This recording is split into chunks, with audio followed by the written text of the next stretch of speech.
Hello, my name is Jinyoung Lee, and I'm a senior at TUK. Today, we're talking about roles 2 humble concept. For this seminar, I have prepared to introduce the basics of roles and help you to understand the key concept that you may encounter while studying roles. What is ROS?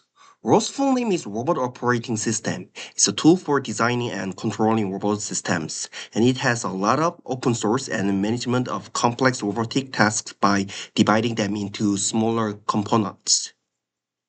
The key difference between ROS 1 and ROS 2 is message delivery methods.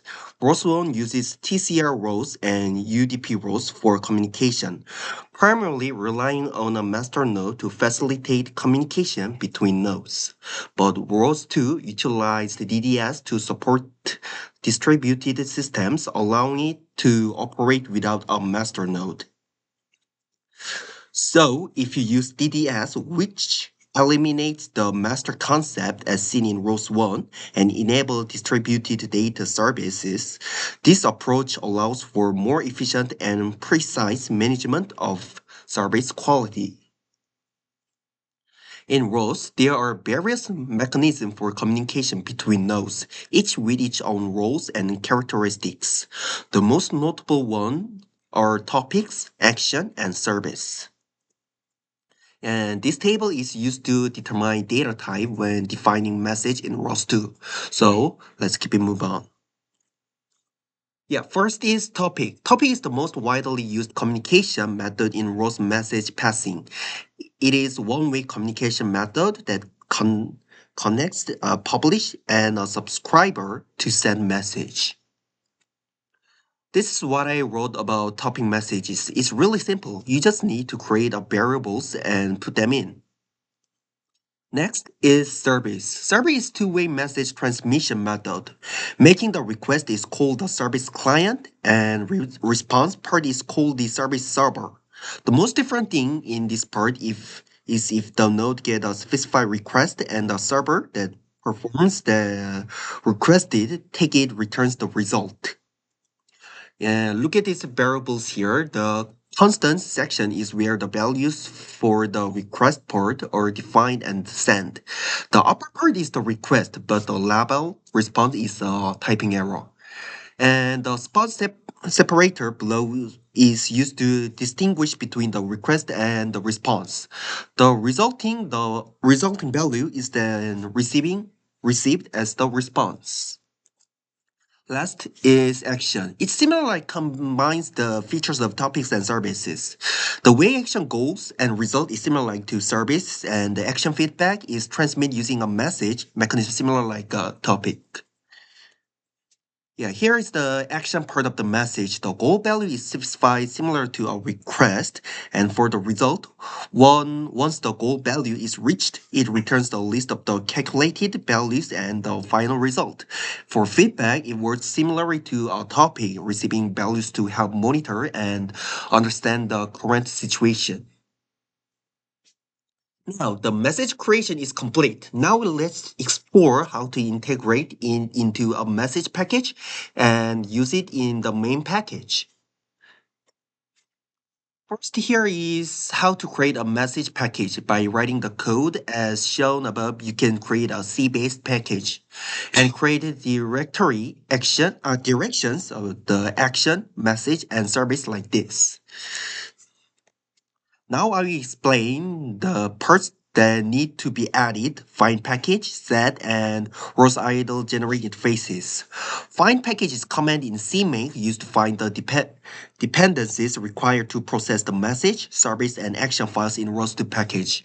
And set part is variable setting mechanism. For example, the message files variables is defined and assigned the file message arithmetic argument point message. And last, ROS idle generate interfaces is using ROS idle tools message service and action files are generated into C++ and Python code. Yeah, next message package in package XML file. Yeah, build tool depend in the dependence of build tools, and exec depend is runtime dependencies, and the last member of group is group to which package belongs. Yeah. So yeah, next here is how to create a main package by writing the code as shown above. You can see create a Python based package. Sorry. Here's the main package in package XML file.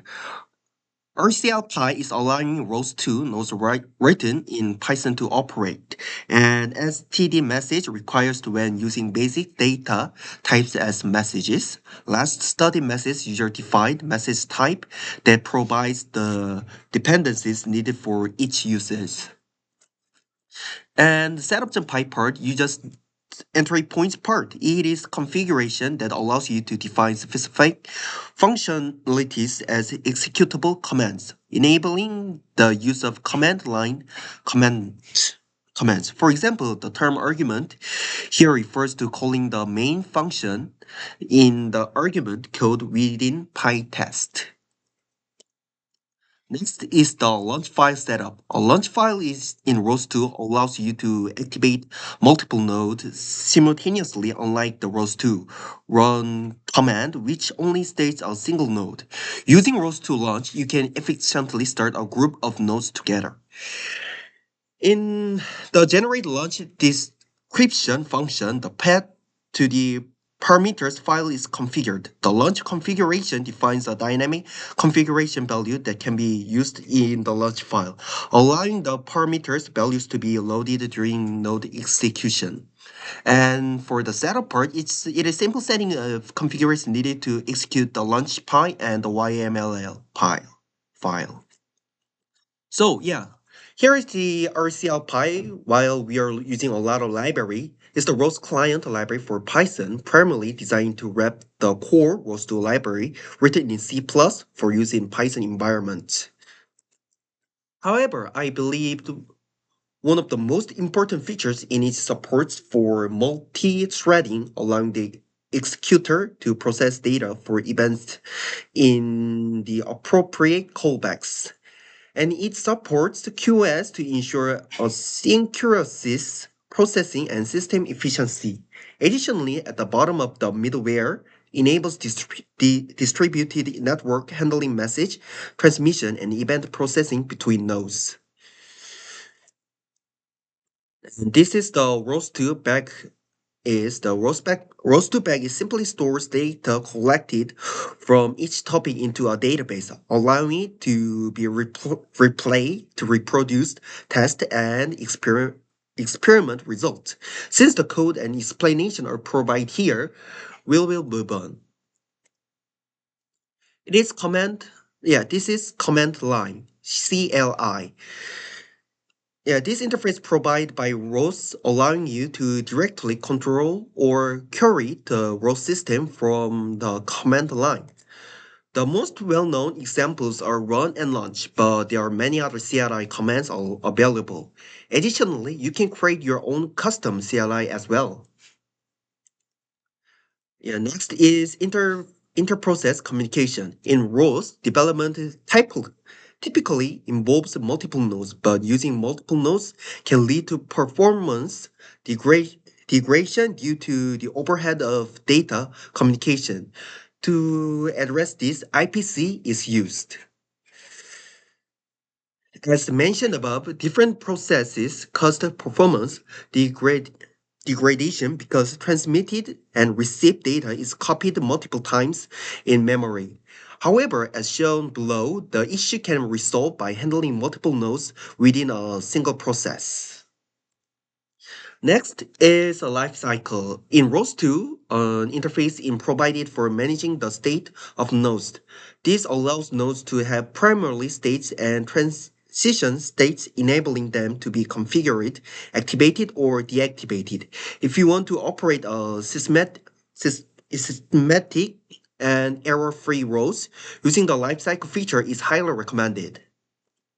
And finally, let's discuss about QoS. QoS simply put is a set of data communication options. In ROS1, TCP communication was handled using TCR roles. However, in ROS2, both TCP and UDP communication methods can be used selectively. And as shown on the screen, by utilizing QoS, you can access various options such as preventing data loss and storing data and determining whether data is used and monitoring the status of a topic. Yeah, thank you for attention to my seminar. Do you have any questions?